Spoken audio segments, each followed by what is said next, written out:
The Longbowman is an overstable fairway driver from Westside Discs with a ton of accuracy. Let's take a look.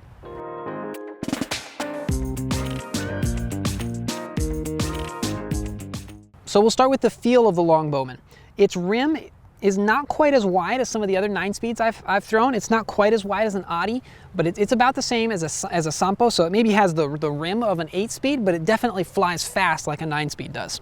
It's a little bit deeper than I would have expected too. It has a really interesting sort of flare to the inner rim, and that makes it feel like it's a lot beefier in my hand. I feel like I can get a good hold of it and really torque on this disc, and that also made it really comfortable for my forehand.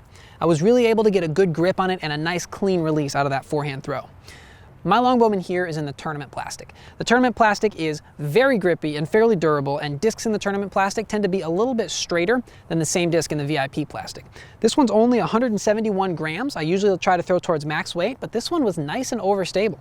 And I still was able to really rely on this even in some winds. So let's move on to the flight. For the numbers on the Longbowman, it has a speed 9, a glide 4, a turn 0, and a fade of 3. And I would say that is very accurate.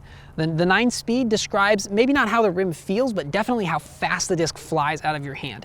It has a good fast flight, and it carried that momentum very far. It didn't seem to have a ton of drag. A glide 4, I would say that's fairly accurate. It doesn't have a ton of glide, but that makes the disc more accurate for me. I'm not gonna be reaching quite as far, but for that range that I can reach, I can really place the disc exactly where I need to. And then the turn 0, I really wasn't able to see any turn out of this disc. I didn't really get any movement to the right, even when I threw it flat. And then that 3 fade, it definitely does have that reliable fade at the end. So on a hyzer release, because this disc is fairly overstable, it was more of just like a hyzer shot, maybe a skip shot. It did carry a little bit straighter than something like an Audi if you've thrown that. It's like a more overstable boatman. If you've thrown a boatman, the boatman is very straight. The Longbowman is gonna be just a little bit more overstable than that, so it's not gonna have that turn, but it's still gonna carry fairly straight before having that reliable fade. On a flat release, that's really where I like the Longbowman. It's similar to a longer pine, where I could just throw it flat and it would carry very, very straight and then always have that reliable fade at the end.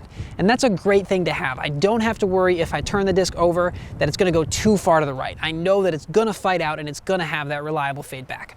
And then I didn't really try this disc on an Anheuser release because it is an overstable disc. It's just gonna ask like pretty much all the other overstable discs do, but I did try this on a forehand and I really enjoyed it on that forehand. I could torque on this disc forehand and I didn't have to worry about flipping it over. Even if I threw it with just a little bit of wobble, I could throw it flat and get about as much distance as I would with a more overstable disc on that flex over Anheuser line.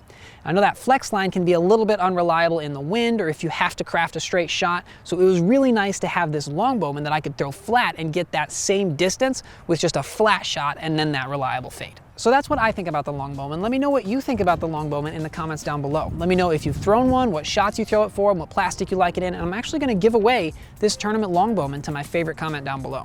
Remember to subscribe so you don't miss the next video, and thanks for watching.